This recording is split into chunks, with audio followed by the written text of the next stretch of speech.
Hey there, drone fans. Rick here again from Drone Valley.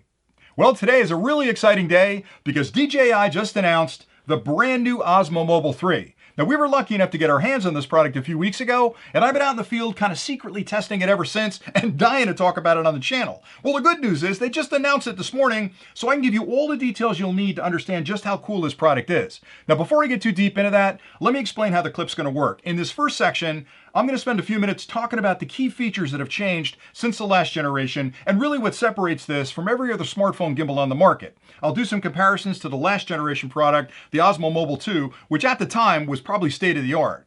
Then I'll take a closer look at the product and I'll explain all the buttons, connections, and indicators on it so you understand exactly how to use it. Then I'll take you outside and I'll show you how to use it in the field. And I'll give you some understanding of what the buttons do out there and actually show you how to record with it. I'll also point out some of the cool features they built into it that really kind of changed the game for these kind of stabilized gimbals. Then I'll come back and we'll do a little conclusion and I'll point out some of the things I really love about it. Because for me, just changing stuff isn't enough. Like if you're going to make changes to something, I have to see real value in it. Making something different isn't enough for me to buy it. They've made such fundamental changes to this technology that it's almost light years apart. Even though it's sort of an evolutionary move for them, they've really listened to their users because people have been asking for a while, I think, to make it smaller, to make it smarter, and make it easier to use. And all three of those things have been incorporated into this new Osmo Mobile 3.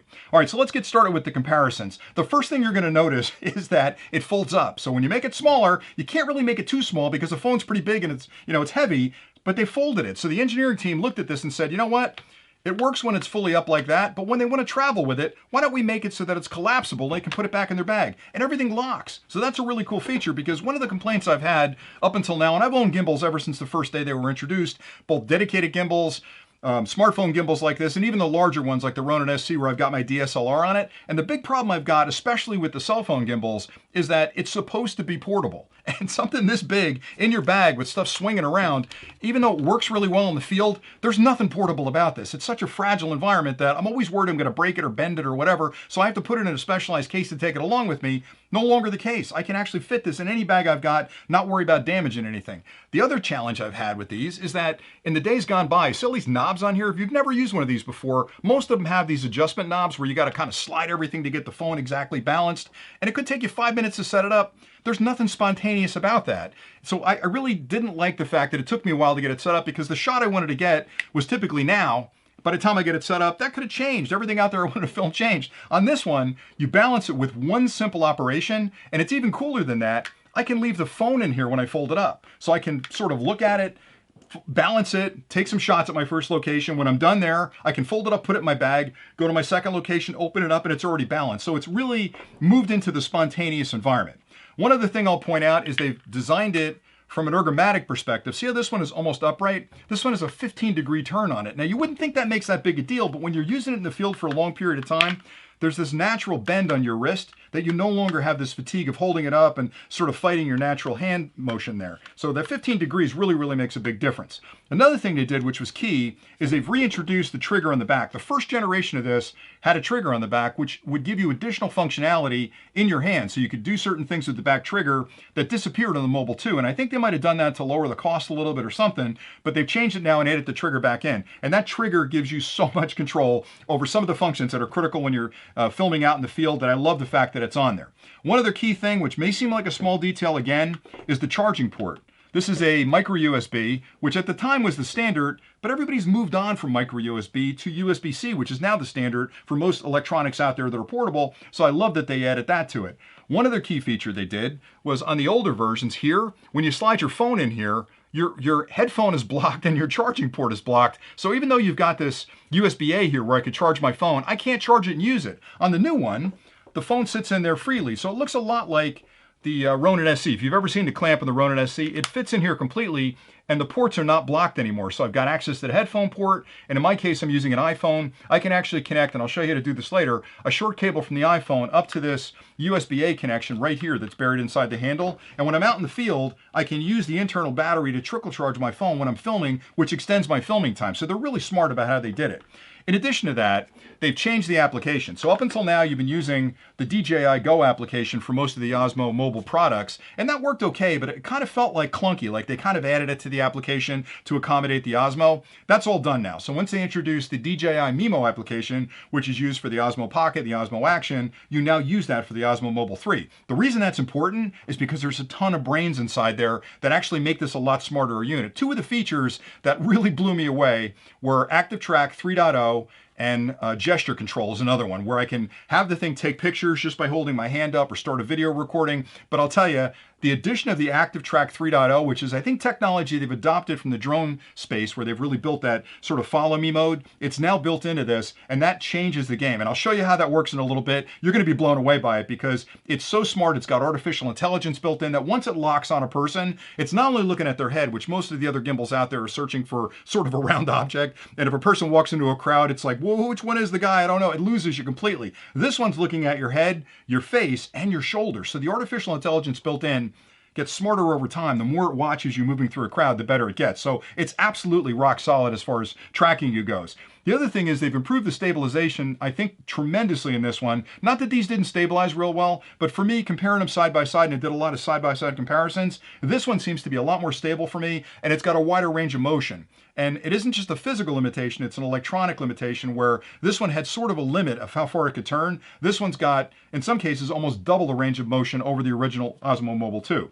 So I've kind of gone through a lot of those features pretty quickly. I'll go through them again when I do the close-up next, and then I'll talk about them in detail when I take you outside and show you exactly how it works. You can tell that I'm jazzed about this product, and you may say, well, Rick, you're a DJI fanboy, you're crazy about everything they build. That's not the case. In this case, I look at a product like this and think to myself, as an engineer, what would I change to make this better in the next generation? I want it smaller. Folding, I wouldn't have thought of that. So it folds down. Well, that's great. It's now portable. Move it to USB-C, add some intelligent features, put the trigger back, give me as much control as I can get on my handle. Everything I could have thought of that I would have changed from this to this, they built into the product. And I don't know what the retail price of this thing is, but I bet it's close, if not less, than the Mobile 2. Now, I may be putting myself out in a risky place there because I really don't know what the retail prices of it is. We'll all know today, so as I post this clip, you already know what it costs. But for me, unbelievable. Oh, one last thing I forgot to mention was they didn't have a tripod with the 2. What are you thinking there? The fact that you've included a tripod means I've got the additional selfie stick distance if I need to, plus I can set this thing down with the tripod, which I don't have to buy as an accessory anymore, and do that face tracking with me doing, a first person view and doing demonstrations. It's just a wonderful product. So I guess that's pretty much it for the overview. And I'm sorry if I went on a little long there, but I'm really jazzed about this product. So stay tuned and we'll take a closer look. Then I'm going to take you outside and show you all the features and how they work. I'm going to do some crazy testing with it too. So kind of stay tuned for that. Then I'll come back at the end and give you some conclusions and I'll show you how to use that cable to charge your phone. Thanks for watching and stay tuned now for the closer look. One of the first things you'll probably notice about the new Osmo Mobile 3 is its foldable design. DJI has done a really good job in the engineering of this product to essentially allow you to fold it in half when you're transporting it, which means it takes up less space in your bag, but more importantly, it's in a locked position when it's folded, which means none of the arms are flapping around inside your bag, banging up against other gear and possibly damaging an arm or damaging a motor.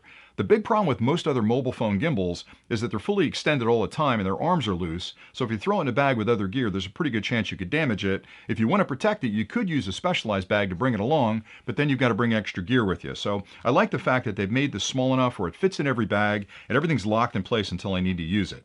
Now I'm going to unlock it in a second, but before I do, I want to point out a couple of indicators here in the case that you might miss. So looking closely here, you'll see 2 dots. That means it's perfectly aligned in the lock position.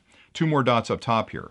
Now to open this, you're just going to pull up on this arm gently, and only arms swing freely. If you want to lock it up, you want to line up those 2 dots there, and then swing this arm like that, and bring it down. And it locks in position. You'll hear a click. And that locks everything, so nothing moves around when it's in that locked position. Now I'll show you some of the controls on the front of the unit, then I'll walk our way around to the back. So on the front of the unit, I've got basically a couple of things and a few indicators to talk about. We've got the joystick here. That's pretty obvious. You use your thumb to move that around. Move it left and right. The gimbal will follow. Up and down, same thing. Above that, we've got a power indicator. If you want to see how much power is currently in the battery, hit the mode button once. It'll come up and give you an indication. That's 100% power, 75, 50. If it's blinking, you're below 50. So you can tell exactly what kind of charge you need on the unit. The mode button also has a couple other functions. I'll talk about those in a minute. That's the record button up top. Obviously, when you press that button in photo, it's going to take a picture. If you hit it when you're in video, it's going to start video recording. If you want to take rapid fire photos, when it's in photo, just hold it. It'll keep taking pictures. All right, let's talk about the mode button a little bit because it's also the power button. So I showed you a second ago how you can check the power by tapping it. If you tap it and hold it, it'll turn the unit on. Now, I won't do that because I don't have a phone mounted. But once I turn that on, then the functions kick in on this button. So once it's turned on, if I press it once, it's going to change between video and photo. Now that's configurable in the Mimo app, so you can change that function, but essentially that's the default. So if I want to go from photo to video, I tap it once and it moves between those two. If I want to change the position of the camera, because initially it comes up in portrait mode, which is up and down, if I want to move to landscape mode, I tap it twice, and that'll spin the camera to landscape mode. If I want to turn it off, I tap it and hold it, and it'll actually bring it down. So a couple of different functions there, and I know it sounds complicated, but I'm telling you, when you use this thing for a half an hour, you'll have it figured out in no time. All right, let's take a look along the side. Now I've got a USB-C connector there, and I've got a full-size USB-A behind here, and I'll explain how to use that in a little bit, but basically what you've got is the charging port, which, by the way, it's great they went to USB-C. That's like the standard for everything nowadays. Gives you faster charging current. It's just a cleaner way to do it. The Mobile 2 used a micro USB, which was the standard at the time, but I'm glad they've gone to USB-C because that's pretty much on everything nowadays. And you have a full-size USB-A connection in here that you can use to charge your phone. Now you can use it to charge your phone sitting on a table, or you can use a short cable to actually charge your phone when you're using the unit, and I'll show you to do that a little later. Around back of the unit, we've got a trigger button. Now this is something they eliminated with the Mobile 2, and I was frustrated by that because it really does add some functionality in addition to the buttons on the front. So the trigger button has a couple of different things it can do for you. Again, these are configurable in the Mimo app, but if you turn on Active Track, if you tap that, it'll actually start tracking. Just press it once. It'll start tracking the object in the center of the screen. So it turns on Active Track and it'll start following that person. If I hold it, it'll lock the gimbal. So let's say, for example, I'm in follow mode, which means it's going to follow my movements around using the gimbal on the front, or I should say the joystick on the front. If I hold that, it's going to lock it on the particular subject that's in front of me. And that's really handy because if you're filming somebody that's moving around, maybe it's your son playing soccer or you're trying to follow somebody in a crowd, holding that means it's going to keep them in the center of position. So it's nice that I can use that for that function.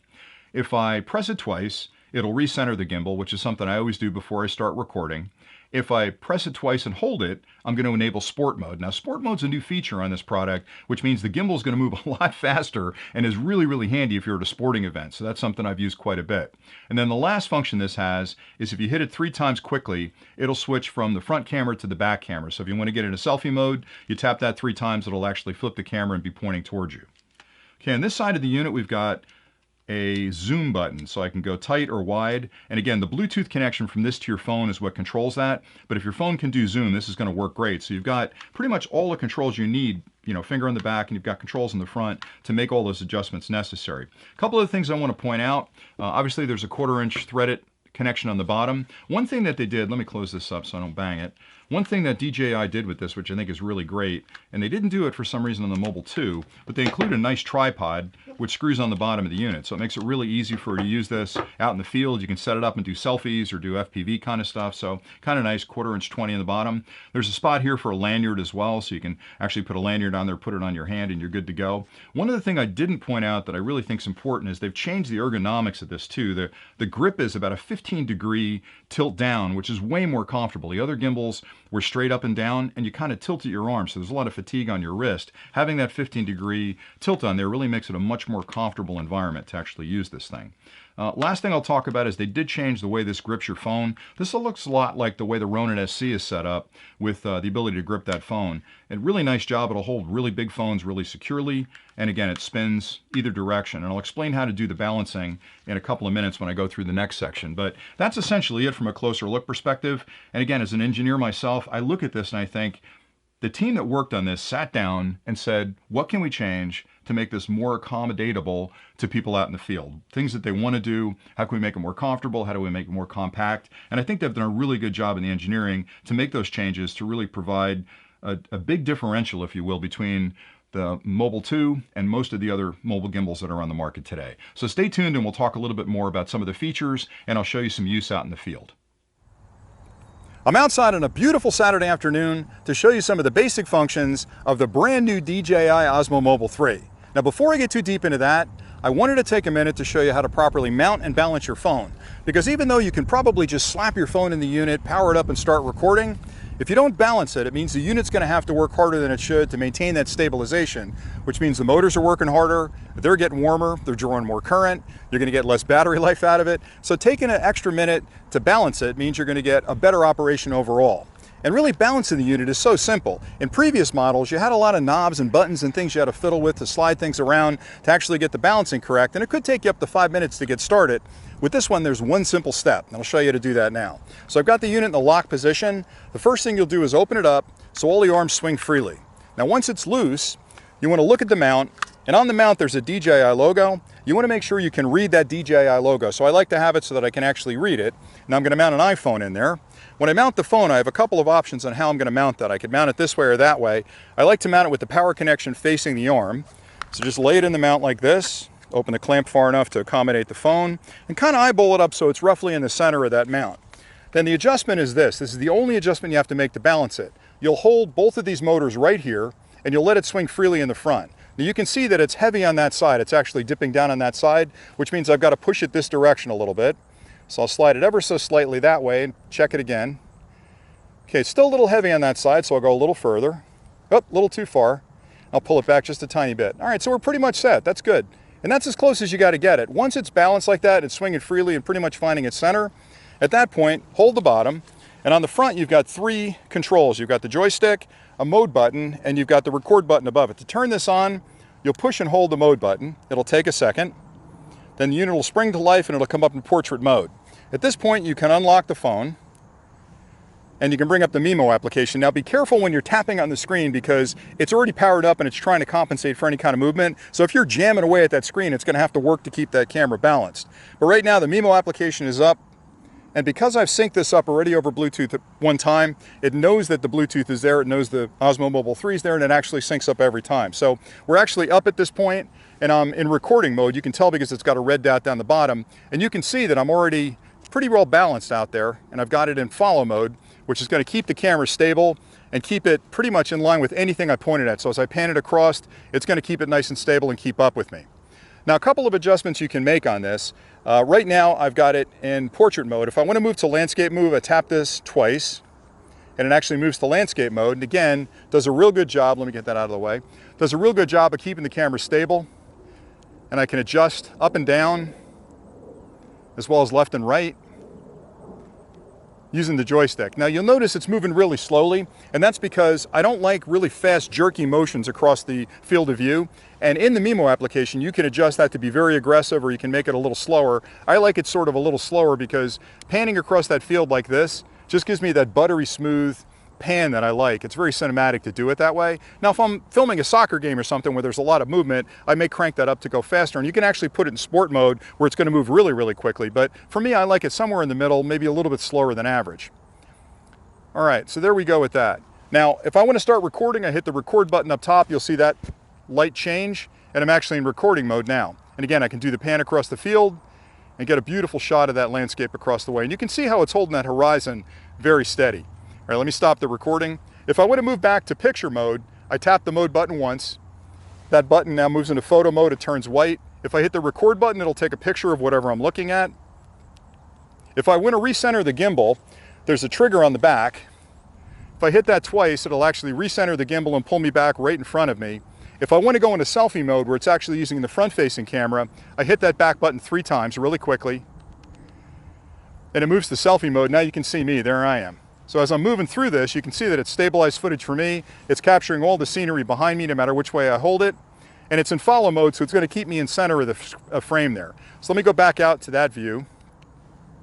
Again, I hit it 3 times to go out to that view. Let me put it back in video by tapping it once. Now I'm in full screen video. Now let's say, for example, that I wanted to actually keep my eye on that netting downfield there. Now right now I can move it and it's following where I'm moving and it's keeping it stable. But if I wanted to keep it on that netting, like say for example, my son's playing soccer and I want to keep it on him, if I hold the trigger, it's going to lock it on that particular item. And no matter where I move it, see how it's moving the gimbal? To actually keep that in the center of the focus. So that's another thing that trigger on the back does, is it gives you stabilization, but also locks it on a particular object so that you can keep, that in your field of view at all times. The last thing I want to talk about is the zoom. There's an actual zoom control on the right-hand side, left-hand side here. To use that, you just push it with your thumb and you can zoom in and you can pull back. So really all the controls you need to do this recording on your phone are right here on the handle, in easy reach of anything you want to be able to do. The last thing I'll mention is on the side there's a full-size USB-A connection over here. You can actually connect a short cable up from this to the power connection on your phone, and that's why I like to have the power connection on this side, because I can use a short cable to actually power the phone while I'm recording, which does draw some of the power out of this battery, but it gives me extended recording time on the actual camera when I'm out there in the field. And I've used that a few times and it works pretty well. And that's pretty much it for the basics of how you use the unit. Now I'll go through these a little bit more deeply in a future clip to give you exactly what all the settings do and how you make the adjustments inside, but that's pretty much it to get started. And man, I'm telling you, this thing is absolutely amazing. And the footage you can shoot with this is rock solid steady. It's just a wonderful product. Two other really cool features on the Osmo Mobile 3 are gesture control and Active Track 3.0, and I'll explain what both of those are now. Gesture control allows you to trigger certain events on the camera just by using your hands. So the camera will look at you, you can issue a command using your hands. Active Track 3.0 is a technology I think they borrowed from their drones that will track a particular subject through a very crowded environment. It's insanely accurate, and you can trigger that on the camera, and I'll show you how that works in a second. But basically you can use the front or back camera.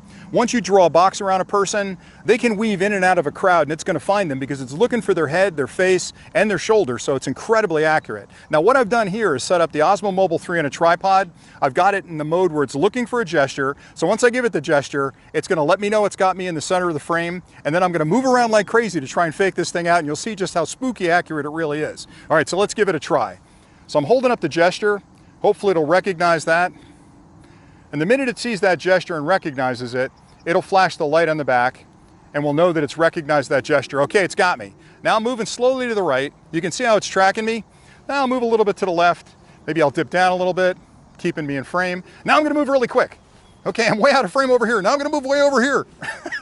This thing is spooky accurate. I'll do a little head fake back and forth. It's keeping me in the center of the frame. It started recording, so all this goofiness that I'm doing out here in front of the camera, this guy is capturing. So if I'm moving left and right, it's actually getting me in the center of the frame. Just imagine having this thing on the sidelines when your kids are playing soccer and you've zeroed in on your son or your daughter and they're running around the field, and this is keeping them in the center of the frame, recording all that beautiful footage. It's just an incredibly cool feature.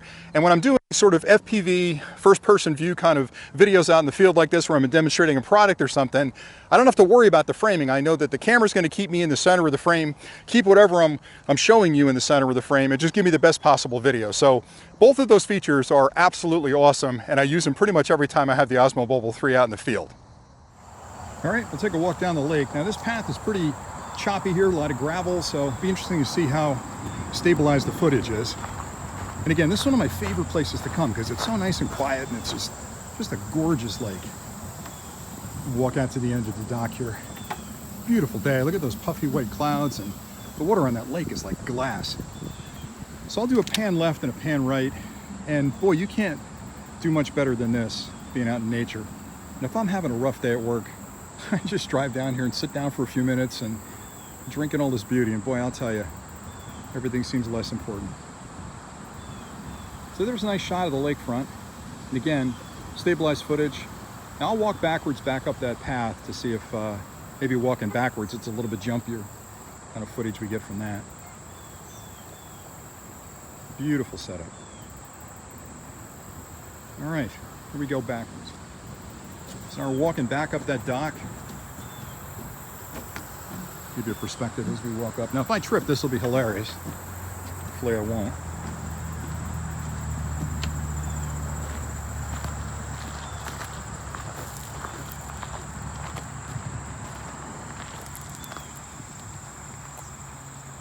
All right, that's pretty much it for today.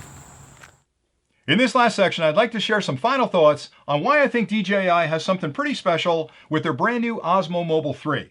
Now, over the years, I've been lucky to have owned and tested a wide variety of different stabilized gimbal products from a bunch of different companies, including DJI, Fiutech, Zenu, and a ton of companies you've never heard about. And those products included everything from dedicated gimbals like the original Osmo product, through these smartphone gimbals, all the way up to the larger like Ronin style products that'll handle a DSLR.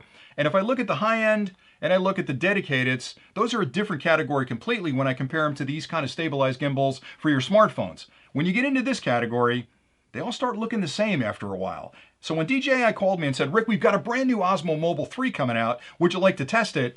I was really curious because I'm thinking they're known for innovation, but what could they possibly do to change that market space to make this interesting enough for me to be able to rave about it? Well, I got some of the details on it and I found out, okay, it folds in half. Well, that solves one of my problems because I can't stand those large smartphone gimbals that I can't stick in a bag and they're flopping all over the place. So if it folds, that's pretty cool. Oh, by the way, we're going to use Mimo now. We're getting off a DJI Go 4 and I thought, well, I use Mimo for my Osmo Pocket, my Osmo Action. I really like the way that thing functions. So that's pretty cool. Oh, another thing we did is we built in gesture control. That's interesting. And active track. All right, now you really got me interested. So as soon as I got my hands on it, I started testing it like crazy. And I'm here to tell you, there's probably 10 or 15 things about this brand new Osmo Mobile 3 that nobody in the market's considering today. And even if there was one out there that did one or two of those things, you're not going to find all those things in one stabilized gimbal for your smartphone outside of the Osmo Mobile 3. So it is, in a lot of ways, it's a bit of a unicorn in that it's an industry leader. So I think what will happen is a lot of the other companies, and they seem to be coming out of the woodwork. It seems like every week there's some new company that wants me to test their stabilized gimbal. They're going to follow this. So they're going to start figuring out how do they make their mobile phone gimbals fold? How do they add active track? How do they add gesture control? So all the stuff DJI leads with, the other companies are going to chase. And I think it comes down to the engineering. And I know I rave about DJI all the time, and it's because they have all these different engineering teams that are working on a bunch of different projects. So you've got the drone team that's working on stabilized gimbals in the air, which is a really difficult thing to do, and they've nailed that. They built in artificial intelligence where they can track devices from the air. They can gesture control to take pictures. All that software and artificial intelligence gets packed into the Osmo Mobile 3. The Mimo application, which was a ground-up build for a new application that really flatters this type of camera setup for stabilized gimbals, is now available on this product. So they're thinking through every little aspect of it. How can they make this product better? Because for me, something cool isn't enough for me to buy it. It's got to be different enough from the last product where I see value in it. And any one of the things I've mentioned so far is enough to draw me in to actually get me excited about it. Put them all together, and you've got a home run in a product right there. And something as simple, I know I keep raving about this, but something as simple as this 15 degrees on the handle. If you've ever held one of these for any length of time, the straight up and down ones, which are the easy way to build them, puts you kind of in an unnatural position with your hand where you're kind of holding it up and you're going to strain your wrist over time. Just having that little bit of a tilt down gives you such a comfortable grip that it just makes it a whole lot more fun to use it. And the fact that somebody sat down and said, all right, what can we do to make this more comfortable? Let's look at the ergonomics of it, and we're going to bend it 15 degrees. Not 20 degrees, not 10 degrees, 15, which is the perfect bend. So that's pretty much all I wanted to cover. Oh, one other thing I mentioned. I didn't even talk about some of the features inside the product. Story mode's another thing that they've got built into the Mimo app. It allows you to very simply push a few buttons and create this beautiful video with footage and background music and scenes and all kinds of other stuff, all built into the product. The fact that I can do time-lapse on it, I can do slow-mo on it, I can do HDR recording. I just think they've built a wonderful product here. And the coolest feature for me, which makes it so simple to record out in the field, is that active track, which is like Martian technology to track you through a crowd. And I'm going to do a couple more clips that are coming in the next couple of days that'll show you just how accurate that active track is, tracking somebody weaving in and out of a crowd. It's incredible. It's uncanny how good that is, but it makes it so much easier for me to set up the camera, sit back, and do my vlogging thing and move around and have that camera follow me. It's just brilliant. So that's pretty much all I had for today. I know I covered a lot in this clip, but I wanted to make sure you got all the information you need so that if you decide you're in the market for a smartphone gimbal, compare all the other ones you're looking at to some of the features this product has. You're not going to find one that comes close for the price, because I've probably got 6 more out on the bench that I'm going to be testing. They all look the same. This one doesn't look the same. There's features in here you're not going to find in the others. So that's my 2 cents on it. I know I love DJI products in general, but they keep delighting me with new stuff that they come out with, and this is a winner. So thanks again for watching. If you have any questions about anything I've covered, please drop them in the comments below. I promise to get back to you as quickly as possible. Now, I want you to pay attention to the channel, because the next clip I'm going to do is going to have some video in it where I've taken it to different places around to show you exactly how the stabilized video works. But more importantly, if you're a fan of Disney, or you're a fan of Star Wars, or you're just a fan of the channel, you don't want to miss the next clip, because I actually got a behind-the-scenes tour at the brand new Galaxy's Edge Disney park out there in Florida. My daughter works at Disney. She got me behind the door, and I was like so excited. I'm like a nerd in a candy store back there filming with the new Osmo Mobile 3 on all the different things that are going on back there. We went on the ride. We went to the cantina. So if you were at all curious about that, definitely tune in because I'll have that up probably sometime this week, and you'll see some backstage footage of what's going on over there at Disney. That park's not even open yet, and I got a chance to sneak in the back door.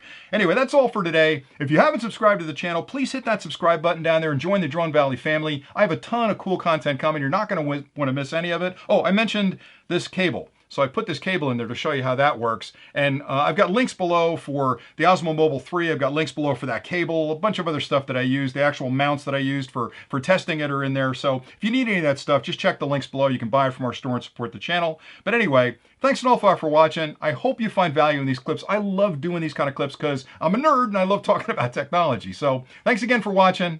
And until next time, happy flying.